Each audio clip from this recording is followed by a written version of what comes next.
Hello, my name is Mark McSherry and I am from Virtual School Victoria. I'd like to begin today by acknowledging the traditional custodians of the land on which we gather and those of all the lands from which you may be viewing today. I pay my respects to the elders, past and present, and I extend that respect to Aboriginal and Torres Strait Islanders here today.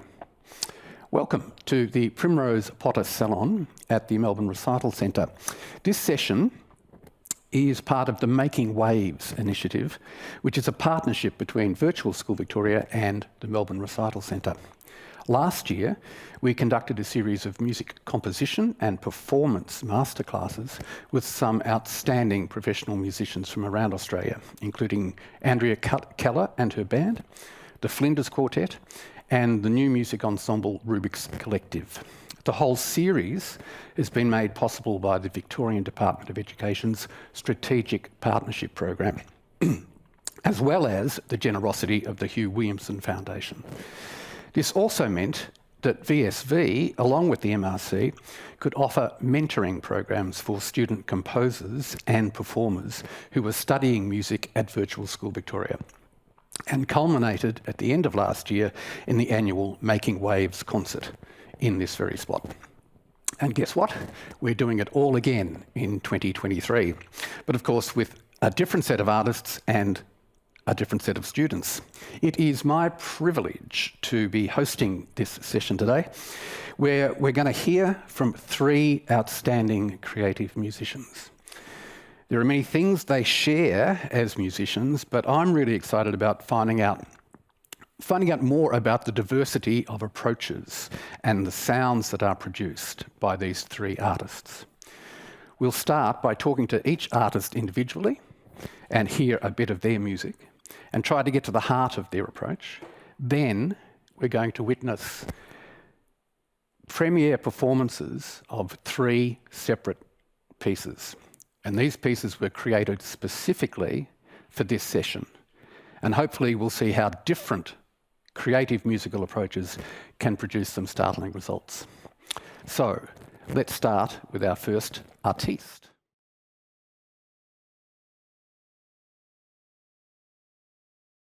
Gian Slater.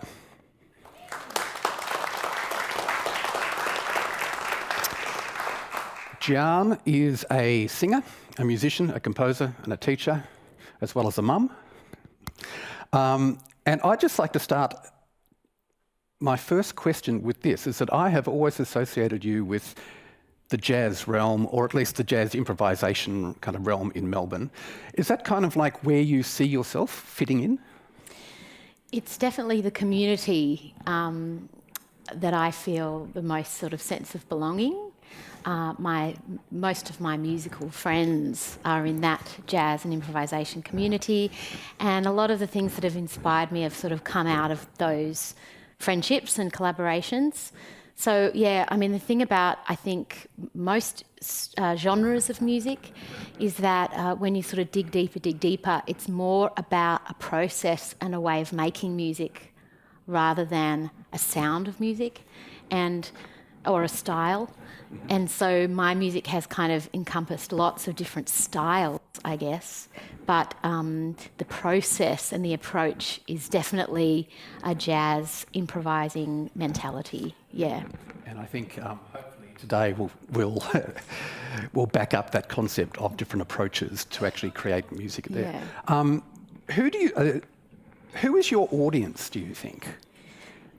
Yeah, go on. That's a really interesting question, and I think that when I think about the audience members that have engaged,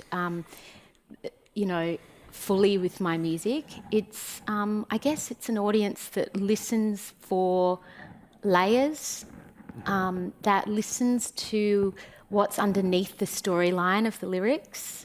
I guess maybe like-minded philosophers like me, like people that sort of can hear the things that I'm wrestling with in my lyrics. And then I think in the music, hopefully my music appeals across different kinds of audiences, because I think that, as we were talking about in the previous question, I think there might be all these different influences in your music, but I think if you're kind of honest and you have something to say, I guess the hope is that people will resonate with that and with hearing something that's a bit different. Mm-hmm.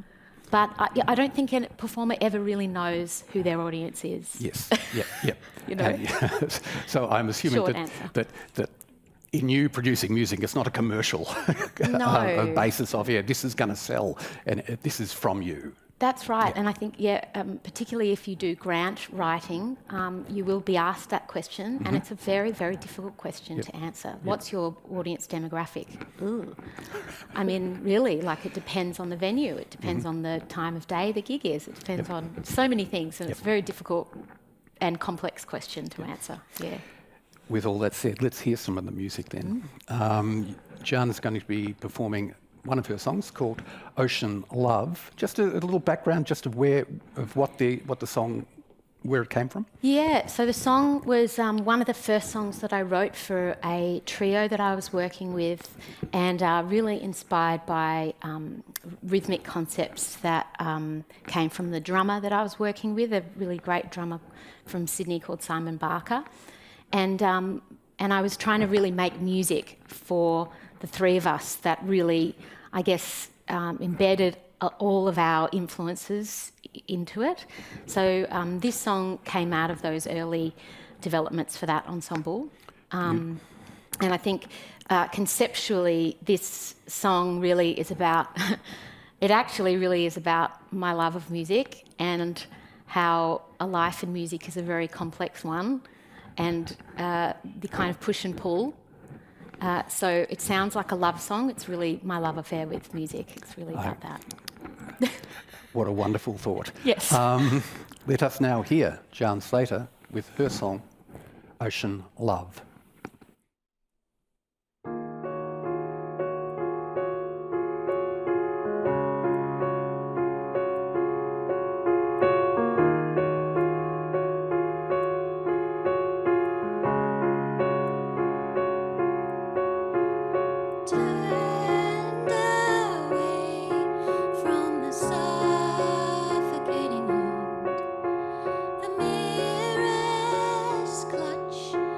From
Gian Slater, everyone, with Ocean Love. I'd like to just explore a little bit more musically about what that song is.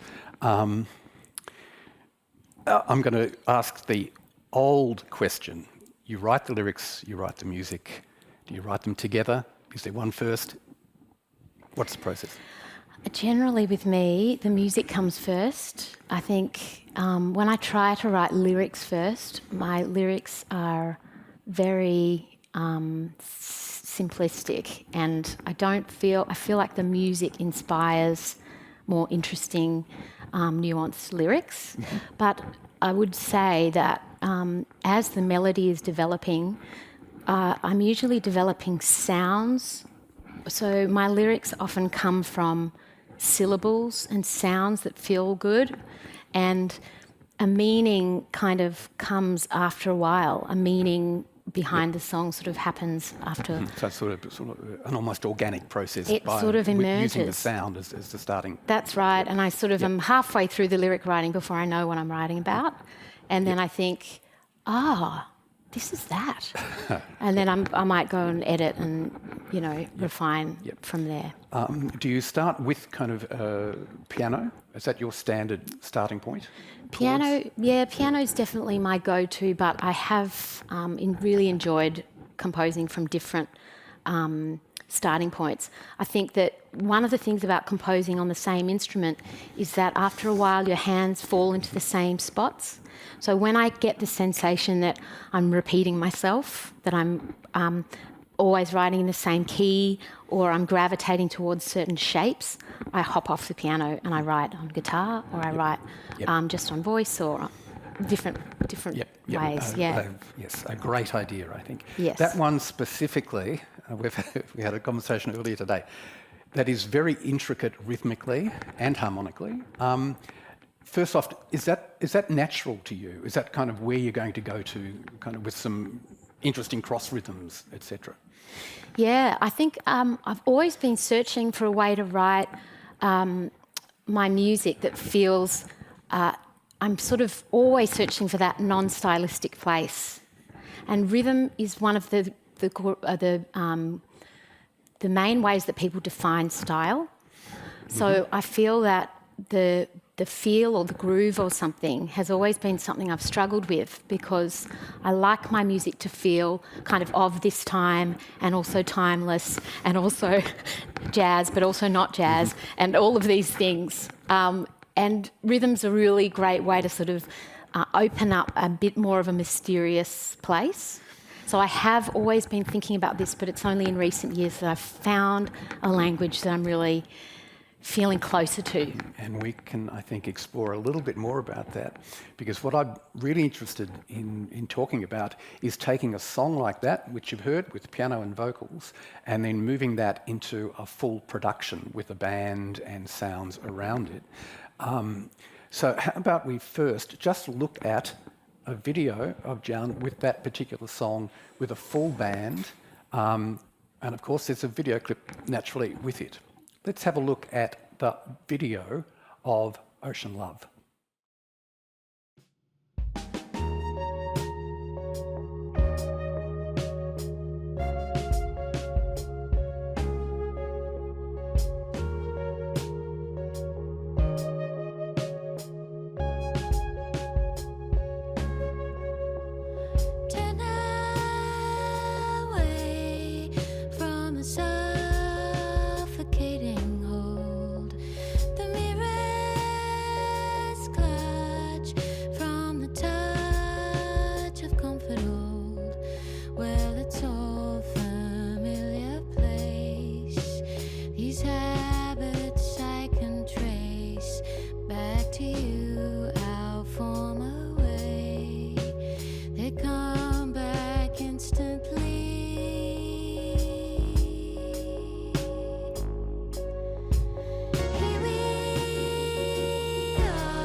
Okay, so that's the Ocean Love, which is a recording. Obviously, there's lots of you in there, a lot of overdubs in voice, etc. In that recording process, where did you start? What did you kind of lay down first? What was that process? So we didn't really know what we wanted this whole album to be. So we started off with just one session in the studio with the three of us. So that's piano, voice and drums. And we recorded the rhythm section tracks, so the drums and keyboards, against like a MIDI version of the piano part. So because it's got a kind of complex rhythmic materials, it was too difficult to have like a click track to play to, so we played to the MIDI file of the piano parts. And that was basically, we were trying to find ways to kind of play over the top of this. And so we improvised. Mm-hmm. Like it was a day of improvising, you know, not sticking to parts. It was really like, particularly with the drummer, we would loop sections and I'd say, just do anything. And we captured it all.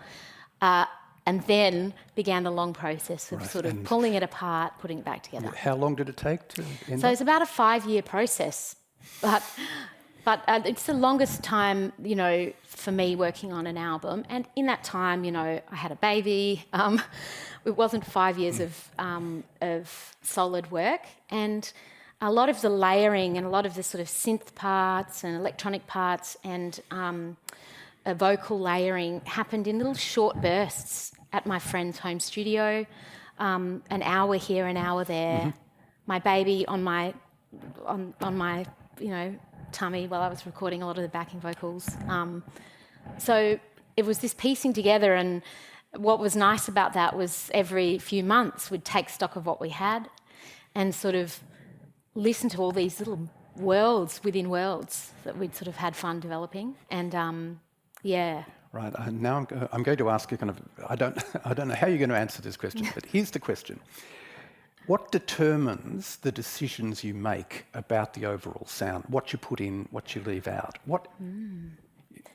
That's a really good question. I mean, I think that, again, like as an improviser, it's about what I'm hearing. Am I hearing there to be sort of more space in a certain section of a tune? Is it getting too busy? Mm-hmm. Am I losing the layers that I want to hear? Or am I feeling like, oh, I've got all these ideas for this. Chuck it on, chuck it on, chuck it on, chuck it on.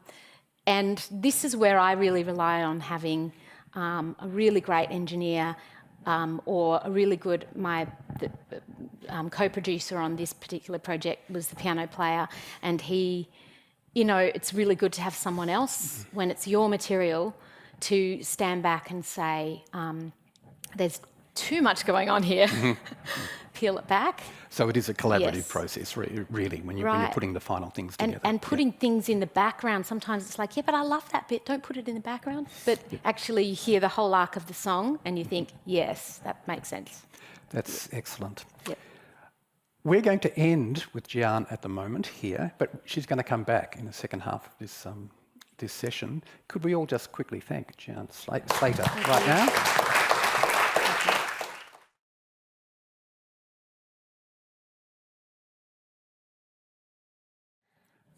Time for our second artist in this session. If you spend some time looking at James Henry's website, you'll probably see one of the widest ranges of musical output you can imagine.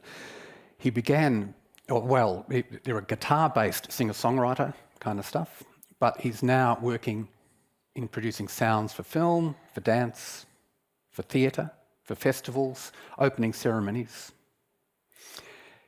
James Henry. Everybody.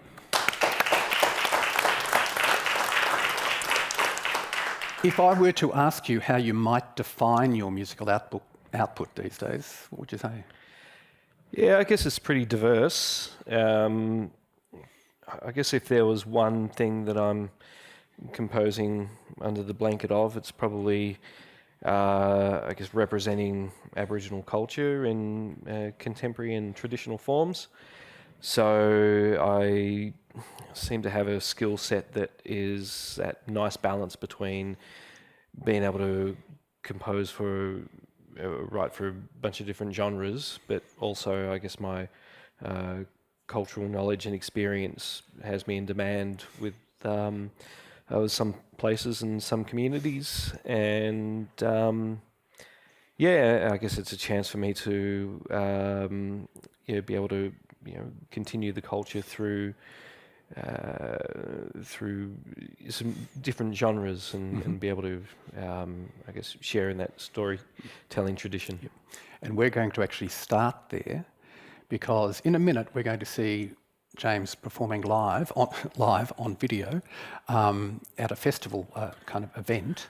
But the piece actually uses a traditional Indigenous song, which James is just about to perform now, just in terms of vocals and not clapsticks but drumsticks, and we'll just have a talk about that after you've performed.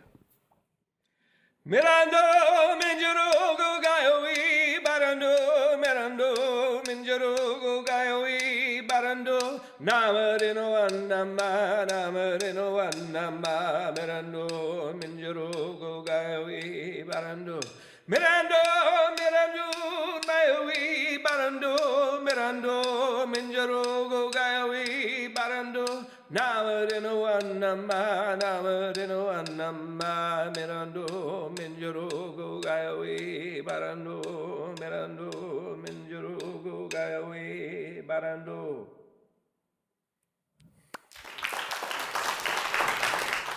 James Henry, ladies and gentlemen, can you let us know a little bit about that particular song?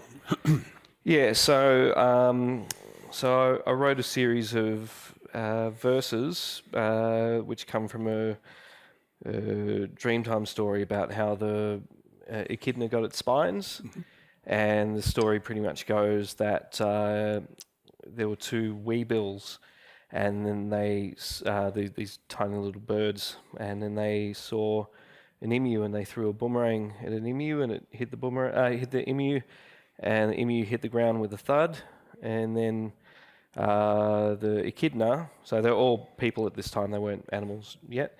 The echidna saw this happen and went over and to the fallen emu, and then said to the two birds that they need to go and while the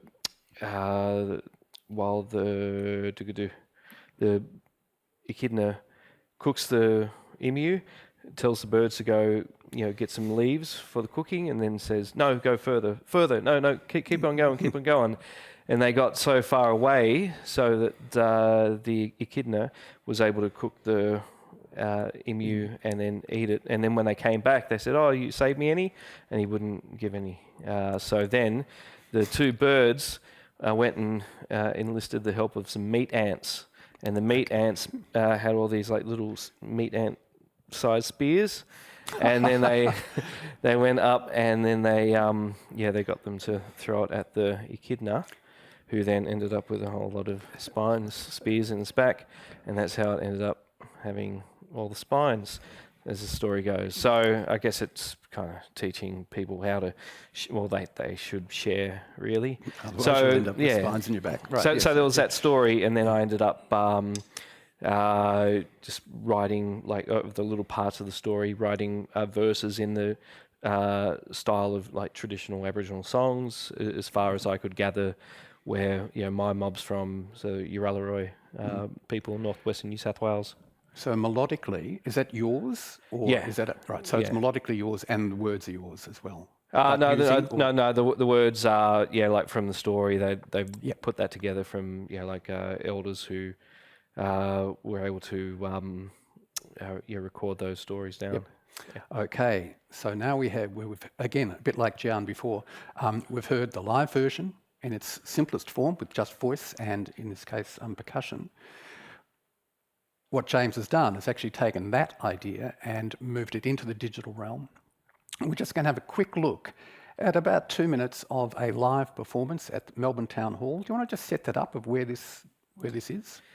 Yeah, so I was commissioned to write a piece for the grand organ in at Melbourne Town Hall for the Yirramboy Festival. It's the big Aboriginal, I guess, arts festival that they have once every couple of years. And I had to think, what should I do that would be worthy of the organ, worthy of my time, but also worthy of an audience. And then I had to think, okay, I want something that will be of value, something beyond just the performance, something that will be of value not just to me, but then also I guess my my community and anyone else who would be looking to speak this language and hopefully someday sing these songs. So then I came up with, okay, well, I have some of this traditional music. But then also I have got a soft spot for loud electronic music. So I thought it would be nice to, I guess, balance the volume of the organ with some, loud techno beats. So it's a real niche market. So like traditional Aboriginal grand organ techno. But I thought, why not do something that, people don't really get a chance to see much of, and have a bit of fun while I was doing it. Okay, let's have a look at a little snip from James at the Melbourne Town Hall, using that original material in a very, very new way.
James Henry, live, Melbourne Town Hall.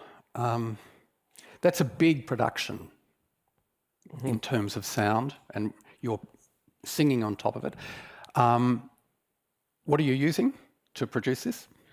Yeah, so I guess Ableton Live pretty much, Yep. and yeah, probably something slightly different using Ableton Live in the arrange window, so that way I could like preset certain loops that were going to be happening with my vocals, and yeah, I guess having to quickly write an hour worth of material, and you're wanting to fit everything in and know that I was going to do it I guess within the time frame, then yeah, just having it all pre-programmed. So I've got MIDI playing the organ, so I've got like 5 channels of MIDI coming out of here along, so that goes to the grand organ, and yeah, just there's a whole bunch of different pipes all around the town hall. And then I've got I guess my vocals obviously coming from the microphone, and I've got the beats and the bass. How much of that are you actually controlling when you're doing live? Or is it, are you, how much are you restricted to what you have arranged, and can you kind of take it somewhere different? Yeah, no, I'm pretty restricted. Yeah, so with the loops, you got it up here. Neat. All right, so with the vocal loops, it's pre-programmed here as to when things start recording, and when they when they overdub, and when they're just playing, and so that way I can sing and then have that recorded in a loop, Okay, and then I can go and play the organ a bit. And, so at that point, when you're doing it live, that's programmed so that the machine knows that you're going to sing that bit, that it's going to record it, then it's going to overdub what has just been recorded within that space. Yeah. Well, a big thing is with traditional Aboriginal music is it sounds a lot better with more voices singing, like these songs. Like traditionally, it's not just the one person up there singing these songs, and particularly when you only have the voice and clap sticks to carry the sound, it sounds much better when you have more people singing it. It gives, I guess, what's been sung a lot more authority as well. But unfortunately, I didn't have that many singers to who could sing in this language, and yeah. Can I ask also that is at the festival there? How much are you aware of the context of of where you are performing and what you need to do for that particular context? Yeah, well, I guess we get given a good rundown on what you need to do with the organ, and I guess a lot of support from the festival as well. When they commissioned me with the work, then I guess I had to come up with a good enough idea that they're going to be excited about. Were they expecting a techno production? Maybe not when they initially commissioned me. They thought that I'll do something interesting, something a bit different. So then, it was just a matter of me, coming up with an idea that I knew would be interesting to them, interesting to me, and I guess interesting enough for people to come along and pay tickets for. We're going to explore that a little bit later with James's piece that he's done for this particular session. But I'd just like to finish this little session with another little clip, which is a piece which is written for Wind Quintet, the Air Force, the RAF Wind Quartet, I think. And this is a piece called Emu and Brolga, and it just shows you James's diversity and what he's working with. Can you just set this one up? We're just going to hear about a minute of it. How did you come about writing this for a wind quintet? Yeah, so this is similar to the story of the echidna. The story comes from I guess their elders, sitting down with people recording these stories so that they could be passed on, and unfortunately they, I guess they sit there like ready for people to listen to and share and that. But then I thought it'd be nice to give that more of an audience via music, and also the Royal Australian Air Force Band were very interested in an Aboriginal perspective of flight, and so I kind of thought, okay, it would be nice to tell this Dreamtime story through a wind quintet of how the emu, or why the emu doesn't fly, and why the brolga only lays 2 eggs, and then it was a matter of using the storyline to create the shape of the drama that happened throughout, and so I have different instruments representing different characters in the piece. So the flute and the bassoon are the children. I believe it's the oboe, which is the brolga, and the clarinet being the emu, and then the French horn is the drama in the piece. So just that added intensity. With that setup, just have a listen to about a minute or so of this piece called Emu and Brolga by James Henry.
Our third artist today is a woman called Beatrice Lewis.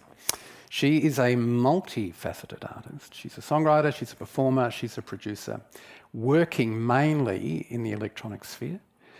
And she's a producer of the electronic dance act Haiku Hands and a member of the Kartajala Kiradara. Ladies and gentlemen, Beatrice Lewis. Thank you. Hi. Okay, look, I'll start with this because I asked the other people.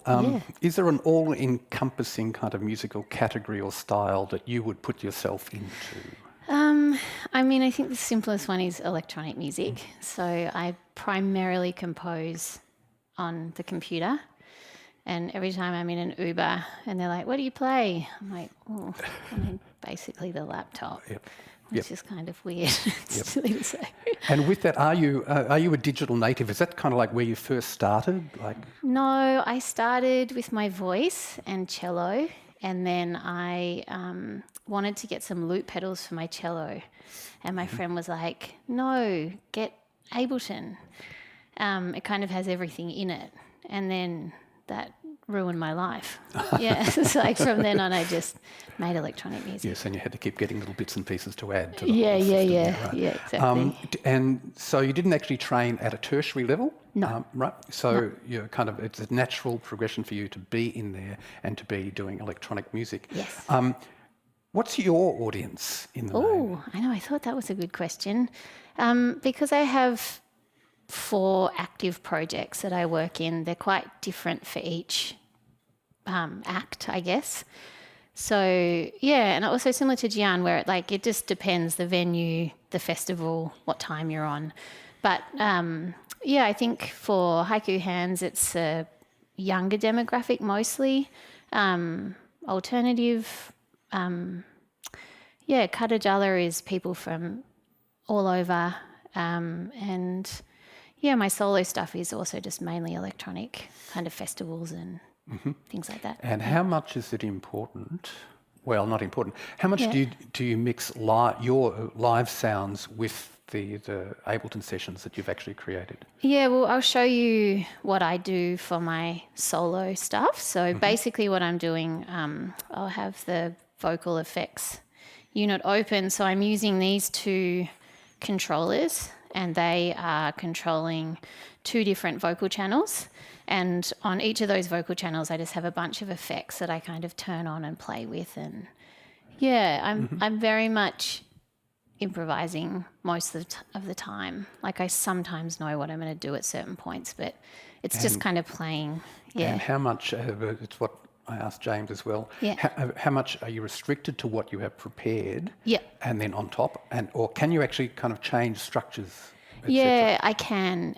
Not in this session, but normally I'll have everything kind of laid out with all the different clips so that I can skip a section or stay in a section longer if I feel like it. But I'm not making music live. Like I'm arranging live and then I'm doing live vocal effects. Right. Yeah. That's a really interesting point. That's kind of like the making versus the arranging Yeah, kind of idea. yeah. Is a really And thing to mixing as think well, about. like kind of like when you DJ and you mix tracks together, I'm kind of working that out. Okay, so what we're going to hear now is you with a particular session that you've got enabled, and with you on top, vocalising with some interesting effects on top of that. Let's just hear. Is this one got a name?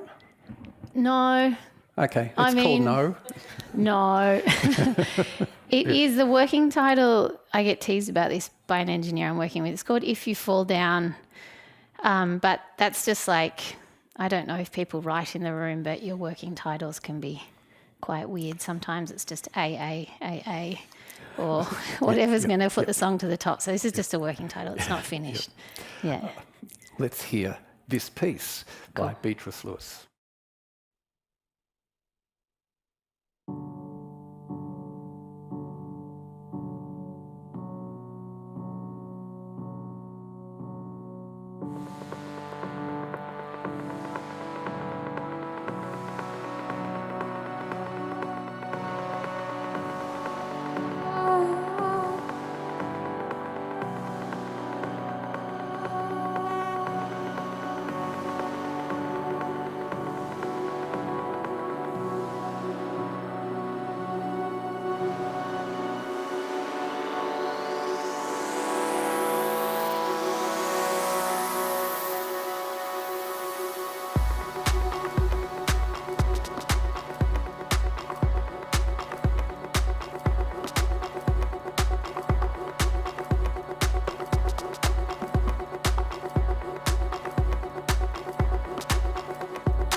That's just really fascinating, just like in terms of sounds and things. Yeah.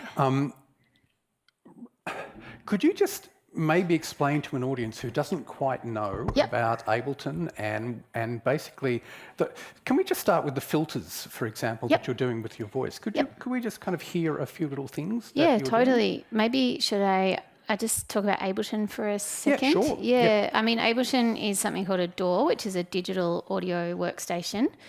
And there's lots of different ones. There's Logic and Pro Tools, and there's a whole bunch you can use. I really like Ableton because it's very multifaceted. Everyone who I work with who uses Ableton uses it in a different way. So it can be used as like a recording device. It can be used to make podcasts, DJ mixes. You can produce in it. It's got 2 screens. So this is the session view, and then this is the arrangement view. And so I use this, the clip view, to play live. And so in each of these little coloured boxes, I have a song. So I'm just triggering it over here on the right on this scene, and it's playing. And so then I also have my vocals coming in these 2 channels. So each channel has a controller, which is controlling different effects on my voice. And I guess the main one, do you want to mute this mic and I can just do a few little things? Yeah. So I have this one called Tornado. So that's the one that holds my voice and then chops it up. So yeah.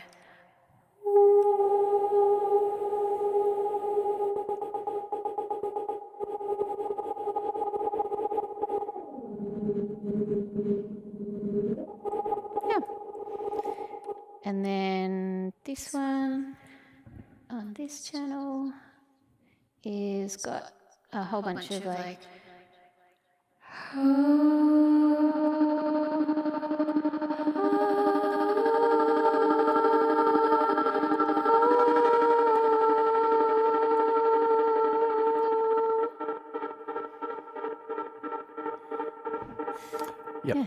Yep. It's really fun. It's like an endless colour palette of things. Yes, known as tone colour. Yeah. Can I ask, like, in a typical session, for example, those the beats there, where are they coming from? Are they just kind of like off the rack, kind of, and you're throwing them in? Yeah, so I have over here, this is called the browser window, and over in the left-hand side, this is kind of like where you have everything that you use. So I have a sample folder here that type in whatever you want, dolphin. Oh, hi-hat, dolphin. I didn't think that would actually be a sound. Anyway, so yeah, and then that's where you find all the sounds. So I'm just using like a kick drum and then a snare, but I do often try to use sounds in my drums which aren't naturally drum sounds or traditionally drum sounds like, wood or water or, you know, anything that kind of has a cool percussive sound. Yeah. I am totally aware of time. Quickly slipping past. Yes. Because we're going to go back into there when we're looking at the piece that you have written for today. Could we, for the moment, just thank Beatrice Lewis? Thank you.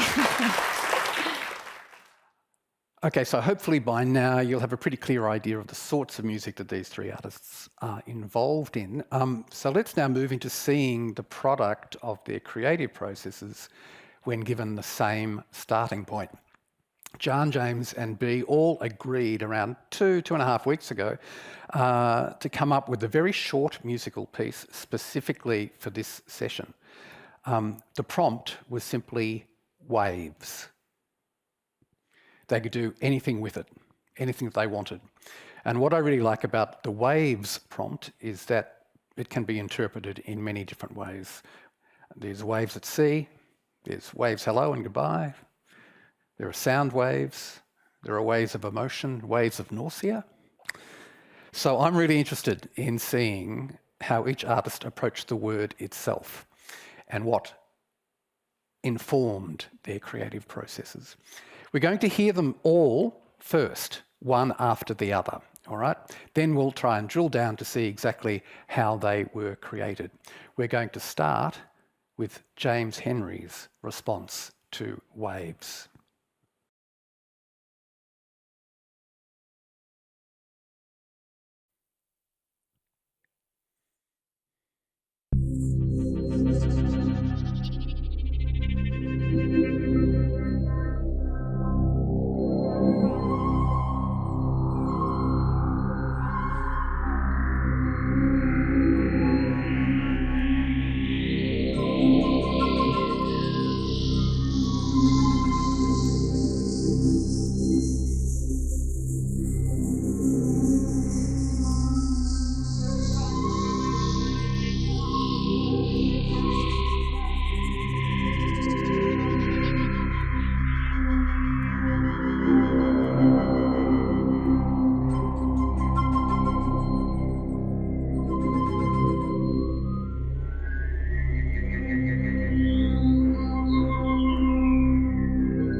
There are three remarkable pieces from the same prompt. I'm going to start with James. How did you actually interpret the word first for that piece? Yeah, I immediately thought about waves, like, well, the ones in the water. Yep. And yeah, so there were a couple of things. I was doing some field recording for another project I'm working on, so just capturing sounds of the waves. And then I I was wanting to interpret that somehow and wanting to capture the essence somewhat, but be creative enough so it doesn't necessarily sound too much like the waves themselves, so not being too literal, but incorporating some of the elements of it. So I guess what was probably the most interesting part of it is the dynamic of it, when the waves crash and there are some, like higher frequencies, there's some lower frequencies. So I was wanting them to come out, but in different ways. Another thing, I was rehearsing with an ensemble who will be performing at the Recital Centre in April. And what's their name? Ensemble Offspring, part of the Naraburia project. And with that, had a chance to rehearse with them, and I'm writing a song with them about waves in some way or other. So I got them to experiment with different sounds, and for them to imagine waves. So it was a way for me to, I guess, go beyond my own imagination, for this piece. So in that case, you're actually with people in the room, getting them to improvise, and you're recording, yes, and then incorporating that into the session. Yeah, and it was just a matter of once I had those little snippets, finding the appropriate places for them, even doing some time stretching and pitch shifting to ensure that it fit well within this context. B. Yes. Were you similar in any way to that? I mean, you're both using the same DAW, basically. Yeah. How did you approach it? I just had a friend who just sailed around the world, and he was telling me about, I thought of the ocean, and he was telling me about this thing when they're on the boat and just like the crazy horizon on the ocean. And so it was, when he was describing it, it was quite a strong visual. So I just kind of made a bit of a epic track of what that might feel like. But I also have been doing a bit of a practice lately where I've been trying to make stuff within a really quick time limit. So I found before COVID, when I was touring a lot, I would kind of get out of practice of writing music. So last year when I went on tour overseas, I made sure that I made like a beat a day, and I would do it in half an hour. And so I did this, I made like 5 different versions actually, and just would make it in a half an hour stint just to try to keep my being production fit basically. So yeah, for this one, it was just that image of being on the horizon in the ocean. Yeah. Okay, we might come back to that. Yes. Gian, he says turning around. I mentioned to you earlier. But let's start there. Where did that come from? What was the? Well, I think initially I sort of had this scale in my mind. I was thinking about what's called the mixed Lydian flat 6 mode, and I was singing up and down this scale and moving the chords sort of around that, and this kind of wave-like pattern of that emerged, and then the lyrics sort of followed the rhythm of the piano accompaniment, this kind of pulsing thing. The words kind of came out of that, and I was really thinking about I was thinking literally about what it feels like to be in the ocean. Like this, the first lines of the song are, the joyous splash of salty sea. I'm young again. I'm free. Like the feeling of diving into the water is just something that takes you back to being a child. And then it got me thinking just about waves of nostalgia, waves of those strong feelings. So, I found it a very fruitful prompt. This is good. Yeah. This is great. Yeah. And what I was about to say before is that we had a brief conversation previously, is that I actually came to the Recital Centre today listening to Radiohead in my headphones, and there was something about that, the dark chords and the movement, interesting chords and the movement there with kind of that I was going to say thin voice. I don't mean that, but the simplicity of that voice on top of it. Yeah. Is that influence-wise? I mean, I think, a lot of people are influenced by by Radiohead and Tom York, you know, he's really got such a unique kind of creative sound and approach. And I think particularly harmonically, like when you hear interesting harmony in songwriting, you know, it's people are immediately going to think of Radiohead because it's just, So, I mean, this song in particular is not necessarily directly influenced, but I think it just... There's something there, It's in the air. Yep. You started with the ocean sounds themselves, so that's where it began, and then you took it from there. What was your first sound? My first sound was there's like a vocal loop in the background. Right, and that's you doing the vocal loop? No, it's just a loop that I've downloaded from somewhere. I make a lot of my own vocal samples, so I record my voice and then affect them and then kind of start to create my own sample bank. But I also... buy vocal packs and things like that because I really like the voice in electronic music. Can I ask the three of you how much, I know these were very short little pieces, how much does the architecture of a piece inform your decisions as to what's happening now, what do I need to move to? James first? What do you mean by the architecture? Like, if you're going to do something that you think is going to be about a minute, are you kind of working towards some sort of point which is going to be a climactic point? Are you, and then a drop off and then kind of fade out? How much does the structure affect the way you're approaching things?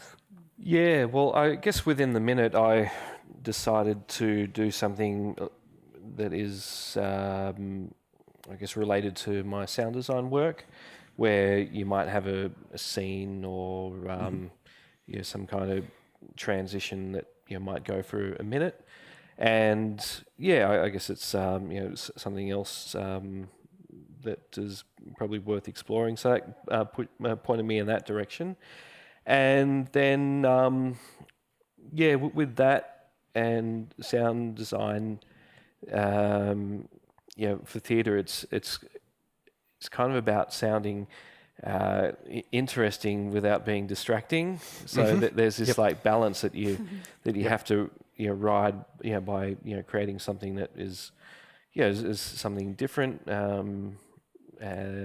but it's also going to support and not distract from what's going on stage or on screen. So it's an interesting balance, and it's a very different process of creation. I thought worth presenting. Yep. And structure? I mean, I think I'm writing a lot at the moment for like electronic music festivals, so playing on big stages with a dance floor. So I'm often thinking about how to keep the energy up. Like if I keep working on this song, I will clean it up a lot. Probably change the beat, but have it build and then drop and then build again even bigger. And that's the energy I'm trying to kind of hold in these compositions at the moment, I guess, because of where they're going to be played next. Yep. And is there something coming up for you? Are you working towards something specific? Yeah, I mean, I've got a lot of festivals on in the next 6 weeks, and I'm also finishing an album. Right. So, they're both kind of... It's good. Getting gigs makes you finish music, so it's kind of handy. Yeah, it's good, yes. And Gian, in terms of structural kind of things? Do you think in terms of like verse, chorus, kind of bridge, that sort of thing? I sort of try not to, and I try to interrupt that as much as I can. But sometimes it's just the perfect form. But I played half of the song that I've written then because I exceeded the 3-minute limit. Definitely. I think once I sort of have a sense of where it's going, I'll have to return back and edit the front half of the song because it just, the front half was conceived without knowing what the second half is going to be or whatever, however it's divided. And so I'll have to come back, and particularly with lyrics, I won't know what it's about when I'm starting writing it. And then by the second half, I'll think, oh, right. And then I'll go back and kind of write more of that in. So Does that sort of make Yeah, sense? yes, I think so. Yeah. And I think structurally, like, I'm just always looking for moments of pause and moments of where there's improvisational space in a song form, because I think those pauses and breaths are a really good way to just give a sort of musical. It's a musical device to kind of shape it differently, but it's also really useful for the listener in terms of registering what's just been said and having time to hear it and process it. Yeah. An interesting concept. That's great. I like that. Yep. I'd like to finish with just one question. If you had to take what you've got there, what would you do next with it? Yeah, I'll. Or are you just happy with if you had to develop that? Yeah, I'll definitely take it through, through some, different stages. Maybe, think about some storyline to it that could, give it some dynamic and some shape. You might have the waves there, but then there might be, I guess, going from the waves, across the beach, and then maybe into the forest or into the streets, and so then you're able to have that contrasting sound texture and a bit of a journey to the piece that is not just this 1 minute of sound. This thing, so it actually moves into something different. Yeah, I think just what I said before, like I would probably work on the dynamics of the track so it feels more like a journey, and I'll be thinking of it for a dance floor, so how to keep it engaging but also have enough things changing that it's keeping you present, and then build up and work on the dynamics. Yep. And it needs a lot of work. I did it in 20 minutes, so yeah, there would be a bunch of things. And Gian, you've written a whole 5 minutes of it, so there's not very much more that can be done. Is that right? But it's more the editing process of going back and having a look. Yeah, and also I've just got some questions around how best to notate it, and so that is something I'm really interested in at the moment. I'm trying to avoid notating things too early, particularly because of the rhythmic material I'm playing with. It's nice to keep it in this world of not knowing exactly what it is. Because as soon as you notate it, it's set. Is that Yeah, the feel? and I don't know exactly where I want to put it. So it's sort of nice to leave that as an open space for a while and just get used to kind of playing it and coordinating. Like, I think because it's I guess intended to be performed solo. To keep the kind of coordination between piano and voice something that feels really organic and not forced. How would you notate it? Do you use MIDI keyboard and software, or?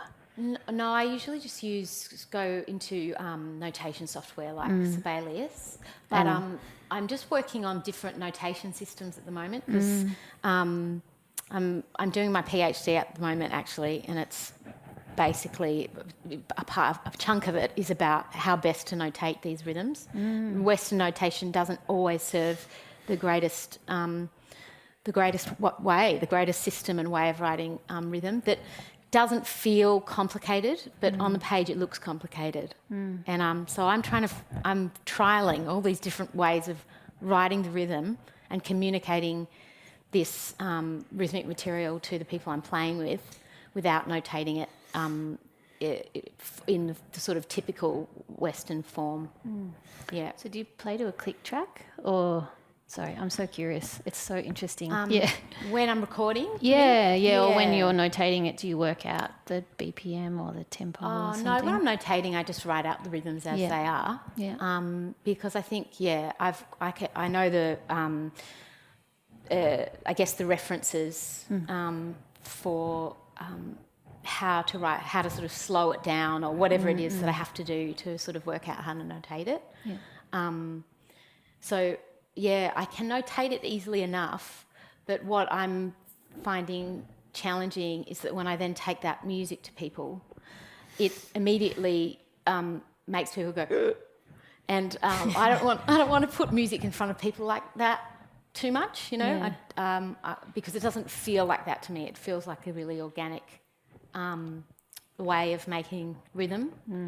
So, yeah, it's an interesting space to just try and find different ways. Yes, it's just, this is just fascinating because only this week I saw an interview with Joni Mitchell from the early 90s saying exactly that, about the way that she played. She had this loose rhythm idea, but then when she had to take it to people, they kind of looked at it and went, yes, I don't get this, but it was her way of doing it. Can we just have a quick round of applause now for B, James and Gian?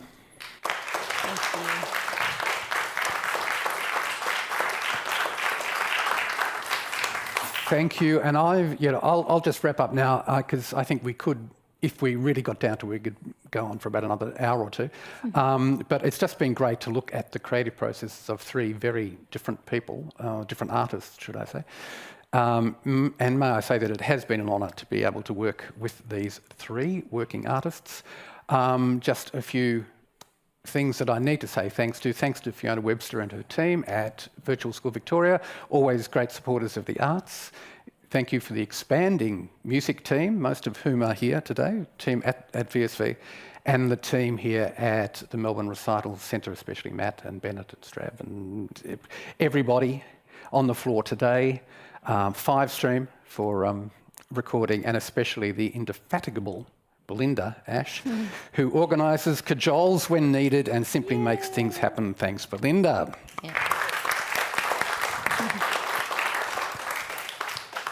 My name is Mark McSherry. For now, thanks everyone, and we'll see you at the next session.